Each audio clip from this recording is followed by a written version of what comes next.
Hello दोस्तों, कैसे हैं आप सब। एक बार फिर से आप सबका स्वागत करता हूं आपके अपने चैनल टूरूपीडिया हिंदी पर। हम आपको आज तक तमाम शहरों और दुनिया के कई देशों के बारे में बता चुके हैं, लेकिन आज हम जिस शहर की बात करने वाले हैं वो इन सब से बिल्कुल अलग है। इस शहर में न सिर्फ भारत का बल्कि पूरे विश्व का सबसे अमीर मंदिर मौजूद है, बल्कि जिसका खजाना कई देशों के टोटल जीडीपी से भी ज्यादा है। इस शहर को हजारों साल पुराना माना जाता है। इस शहर के एयरपोर्ट्स को साल में 2 बार बंद कर दिया जाता है, और ऐसा ही किसी टेक्निकल फॉल्ट के कारण नहीं होता, बल्कि एक खास परंपरा के तहत ऐसा किया जाता है। इस शहर को महात्मा गांधी जी ने एवरग्रीन सिटी ऑफ इंडिया कहा था। भारत का सबसे बड़ा आईटी पार्क भी इसी शहर में मौजूद है। दोस्तों, आज हम बात कर रहे हैं भारत के सबसे शिक्षित प्रदेश केरल की राजधानी शहर तिरुवनंतपुरम की। तो देर किस बात की, अपने सीट बेल्ट बांध लीजिए अच्छे से और चलते हैं तिरुवनंतपुरम के शानदार सफर पर। सबसे पहले बता दें कि आज के समय में तिरुवनंतपुरम की कुल जनसंख्या 28 लाख के आसपास है। तिरुवनंतपुरम एक शहर होने के साथ साथ एक जिला भी है। यहाँ पर सबसे ज्यादा बोली जाने वाली भाषा मलयालम है, लेकिन अंग्रेजी भाषा का इस्तेमाल भी लोग यहाँ पर करते हैं। धर्म की बात हो तो तिरुवनंतपुरम में सबसे ज्यादा हिंदू समुदाय के लोग रहते हैं।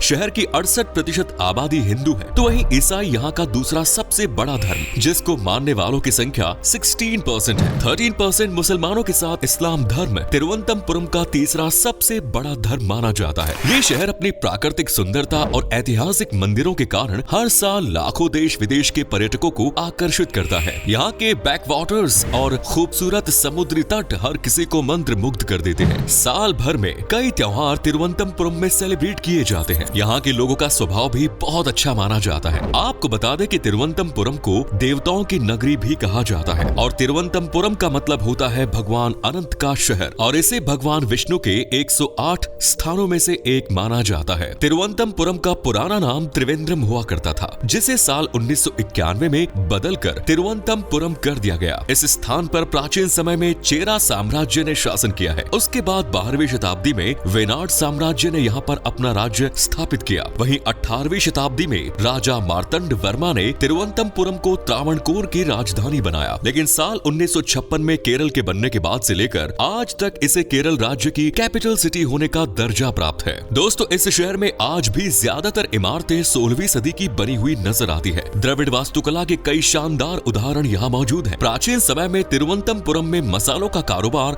बड़े पैमाने पर किया जाता था। इंडियन एयरफोर्स के साउदर्न एयर कमांड का हेडक्वार्टर इसी शहर में मौजूद है। साथ ही इंडियन रेलवे के साउदर्न रेलवे जोन का डिविजनल हेडक्वार्टर भी इसी शहर में स्थित है। तिरुवनंतपुरम की गिनती भारत के सबसे तेजी से विकसित होने वाले और सबसे अधिक ग्रोथ रेट वाले शहरों में की जाती है। तिरुवनंतपुरम इस समय पूरे केरल की अर्थव्यवस्था में अकेले 10.13% का योगदान दे रहा है, और इस शहर की ग्रोथ रेट 13.83% है। देश का सबसे बड़ा आईटी पार्क भी इस शहर में मौजूद है। टेक्नो पार्क एरिया के हिसाब से भारत का सबसे बड़ा आईटी पार्क है। यहाँ पर करीब 400 कंपनियां मौजूद हैं और 52,000 से ज्यादा कर्मचारी काम कर रहे हैं। इसके अलावा भी तिरुवनंतपुरम में ढेर सारी कंपनियों के हेडक्वार्टर्स और शाखाएं मौजूद हैं। Travancore titanium products, Kerala automobiles limited, English Indian clay, Trivandrum rubber works के मुख्य ऑफिस शहर में मौजूद है। ये शहर देश का एक मेजर एयर स्पेस रिसर्च भी है। The Vikram Sarabhai space centre और स्टेट ओन्ड इसरो सेंटर्स इस शहर में मौजूद है।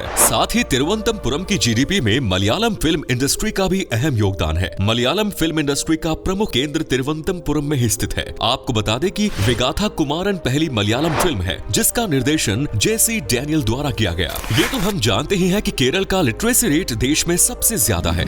तिरुवनंतपुरम शहर का लिटरेसी रेट 95% से भी ज्यादा है, और आने वाले कुछ सालों में इसमें और ज्यादा इजाफा होने की उम्मीद है। यहाँ पर कई बड़े स्कूल, कॉलेज, यूनिवर्सिटीज और इंस्टीट्यूट्स खुले हुए हैं, और इनकी संख्या में लगातार बढ़ोतरी हो रही है। Saint Mary's higher secondary school Asia के सबसे बड़े स्कूलों में से एक है, जहाँ पर 12,000 से ज्यादा बच्चे एक साथ पढ़ाई करते हैं। Vikram Sarabhai space centre, Rajiv Gandhi centre for biotechnology और Indian institute of space science and technology में भी युवा हायर एजुकेशन के लिए आते हैं। साल 1875 में तिरुवनंतपुरम गवर्नमेंट लॉ कॉलेज की स्थापना की गई, जो भारत के सबसे पुराने लीगल इंस्टीट्यूट्स में से एक है। इसके अलावा कुल 23 इंजीनियरिंग एजुकेशन इंस्टीट्यूट्स भी तिरुवनंतपुरम में मौजूद हैं। सन 1866 में शुरू हुआ यूनिवर्सिटी कॉलेज और 1864 में खुले HS. The Maharaja college for women भी भारत के सबसे पुराने एजुकेशन सेंटर्स में से एक है। आपको जानकर हैरानी होगी कि साल में 2 बार तिरुवनंतपुरम के त्रिवेंद्रम इंटरनेशनल एयरपोर्ट को 5 से 6 घंटे घंटे के लिए बंद कर दिया जाता है। असल में पैनकुनी उत्सव और अल्पस्सी अराट्टू जुलूस के दौरान पद्मनाभ स्वामी मंदिर से भगवान विष्णु का एक भव्य जुलूस निकाला जाता है, जिसमें भगवान विष्णु को पालकी में बिठाकर संगमुगम समुद्र तट ले जाकर स्नान कराया जाता है और फिर वापस मंदिर में भगवान की मूर्ति को विराजमान कर दिया जाता है। और जुलूस का जो रास्ता है वो एयरपोर्ट के बीच में से होकर जाता है। दिन से लेकर रात तक ये उत्सव चलता है और इस दौरान 5 से 6 घंटे के लिए एयरपोर्ट पर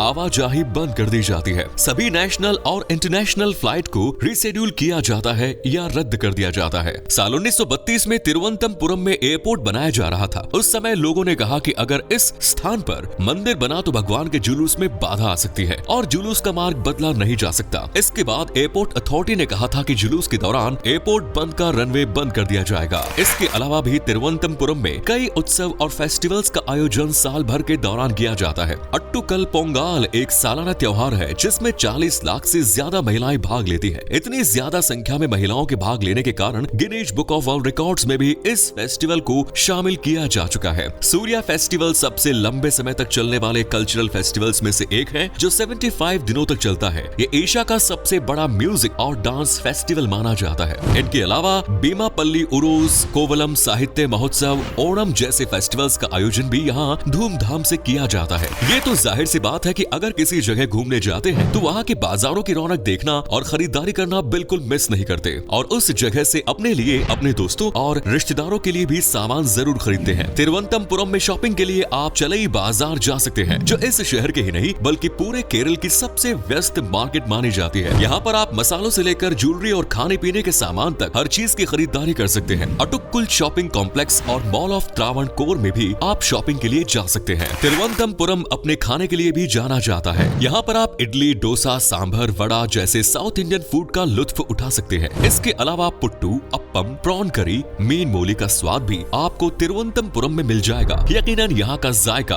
आपको अपनी पूरी जिंदगी याद रहेगा। चलिए अब आगे बढ़ते हैं यहाँ की प्रसिद्ध टूरिस्ट डेस्टिनेशन की ओर। यहाँ का पद्मनाभ स्वामी मंदिर में दर्शन के लिए हर साल लाखों की संख्या में श्रद्धालु गण आते हैं। ये मंदिर हजारों साल पुराना माना जाता है और विष्णु पुराण, ब्रह्म पुराण, भगवत पुराण और महाभारत में भी इस मंदिर के बारे में वर्णन किया गया है। समय समय पर कई बार इस मंदिर का पुनः निर्माण भी कराया जा चुका है। त्रावणकोर का शाही परिवार ही आज भी इस मंदिर की देखरेख करता है। इस मंदिर में भगवान विष्णु शेषनाग पर शयन मुद्रा में विराजमान है और उनकी इसी मुद्रा को पद्मनाभ कहा जाता है। कहा जाता है कि इस मंदिर की कुल संपत्ति $20 बिलियन से भी ज्यादा है। मंदिर की खास बात यह है कि मंदिर के नीचे कुल 6 तहखाने बने हुए हैं, जिनमें से 5 दरवाजे खोले जा चुके हैं। यहाँ से हजारों करोड़ रुपयों की कीमत वाले गहने, सोना, जेवरात और कई मूर्तियां प्राप्त हुई हैं। दूसरा दरवाजा आज तक नहीं खोला गया और कहा जाता है कि वो दरवाजा कुछ खास मंत्रों की मदद से ही खोला जा सकता है और उसकी रक्षा स्वयं शेषनाग कर रहे हैं। हर साल 500 करोड़ से ज्यादा का चढ़ावा इस मंदिर में आता है। इस मंदिर में सिर्फ हिंदू ही जा सकते हैं और मंदिर में प्रवेश के लिए पुरुषों का धोती में और महिलाओं का साड़ी में होना अनिवार्य है। तिरुवनंतपुरम में कई खूबसूरत समुद्री तट भी आपको देखने को मिल जाएंगे, जिनमें कोवलम बीच, वर्कला बीच आदि प्रमुख है। पुअर आइलैंड भी सैलानियों के बीच काफी पॉपुलर है। केवल नाव के जरिए ही इस आइलैंड तक पहुंचा जा सकता है। यहाँ पर पुअर बैक वाटर में घूमने का भी अपना एक अलग ही आनंद है। विंजी जम को मछुआरों का गांव कहा जाता है और ये आयुर्वेद का एक गढ़ भी माना जाता है। यहाँ पर पहाड़ों को काटकर एक गुफा का निर्माण किया गया है और इस गुफा को देखने के लिए भी दर्शक बेहद उत्साहित रहते हैं। तिरुवनंतपुरम का चिड़ियाघर भारत के सबसे पुराने चिड़ियाघरों में से एक है, जिसकी स्थापना सन 1857 में की गई। Neyyar dam and wildlife sanctuary भी आप घूमने के लिए जा सकते हैं, जहां एडवेंचरस सफारी के दौरान कई जंगली जानवर आपको देखने को मिलेंगे। अगर आपको केरल और त्रावणकोर के इतिहास के बारे में जानना है तो नेपियर म्यूजियम जरूर विजिट करें। ये म्यूजियम सन 1855 में ओपन किया गया था। इन सब जगहों के अलावा आप उथेन Malika palace museum, Padmanabhapuram palace, natural history museum, Veli tourist village और पेपारा वाइल्ड लाइफ सेंचुरी जैसी जगह भी तिरुवनंतपुरम के लिए घूमने के लिए जा सकते हैं। दोस्तों, तिरुवनंतपुरम घूमने जाने का सबसे अच्छा समय अक्टूबर से मार्च के बीच माना जाता है। यहाँ के त्रिवेंद्रम इंटरनेशनल एयरपोर्ट तक की सीधी फ्लाइट आपको अपने शहर से मिल जाएगी। सिंगापुर, श्रीलंका, दुबई और मालदीव्स जैसे कई देशों से भी तिरुवनंतपुरम तक की सीधी फ्लाइट की सुविधा मौजूद है। रेल मार्ग और सड़क मार्ग के जरिए भी तिरुवनंतपुरम तक पहुंचा जा सकता है। तिरुवनंतपुरम घूमने के लिए 4 से 5 दिन का समय अपने साथ लेकर चले। यकीनन यहाँ से लौटने के बाद आप काफी फ्रेश और रिलैक्स फील करेंगे। तो दोस्तों, ये था भारत के प्राचीन शहरों में से एक तिरुवनंतपुरम। आप में से कोई तिरुवनंतपुरम या फिर केरल से है तो हमें कमेंट्स में जरूर बताएं। क्या कभी आपने विजिट की है तिरुवनंतपुरम की? और अगर की है तो आपका एक्सपीरियंस कैसा रहा ये भी हमारे साथ शेयर करें। और वीडियो पसंद आया तो लाइक कीजिए, शेयर कीजिए, कमेंट्स कीजिए, चैनल को सब्सक्राइब कीजिए। धन्यवाद।